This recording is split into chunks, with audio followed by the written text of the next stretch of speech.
மொழிப்போர் தியாகிகள் வீரவணக்க நாள் இன்று அனுசரிக்கப்படும் நிலையில் லட்சிய ஜனநாயக கட்சி சார்பில் நிறுவன தலைவர் ஜோஸ் சார்லஸ் மார்டின் தலைமையில் மாபெரும் அமைதி பேரணி நடைபெற்றது. காமராஜ் நகர் தொகுதிக்குட்பட்ட ரெயின்போ நகர் பூங்காவில் இருந்து தொடங்கிய பேரணி அண்ணா சாலை, மகாத்மா காந்தி சாலை வழியாக 3 கிலோமீட்டர் தூரம் பயணித்து காமராஜர் மணிமண்டபத்தில் நிறைவு பெற்றது.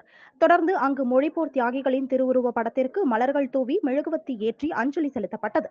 பின்பு பேரணியில் சட்டமன்ற உறுப்பினர்கள் அங்காளன் சிவசங்கரன், ஜேசிஎம் மக்கள் மன்ற தலைவர் ரீகன் ஜான்குமார், பொதுச் செயலாளர்கள் டாக்டர் துரைசாமி, பூக்கடை ரமேஷ், பிரபாகரன், மண்டல பொதுச் செயலாளர்கள் முனைவர் கண்ணபிரான், சுரேஷ், அப்துல் பாஷித், ராபர்ட் ஜேசுதாஸ், விஜயராஜ், மாநில செயலாளர்கள் முருகானந்தம், ரவி என்கிற ராஜாராம், அனிதா, ஜேசிஎம் மக்கள் மன்ற பொருளாளர் அயூப் கான், மகளிர் அணி தலைவி பிரபாதேவி, மாநில செய்தி தொடர்பாளர் முகமது ஷஜிதா உள்ளிட்ட நிர்வாகிகள் மற்றும் 300க்கும் மேற்பட்ட பொதுமக்கள் மொழிப்போர் தியாகிகளுக்கு அஞ்சலி செலுத்தும் வகையில் கைகளில் பதாகைகளை ஏந்தி பங்கேற்றனர்.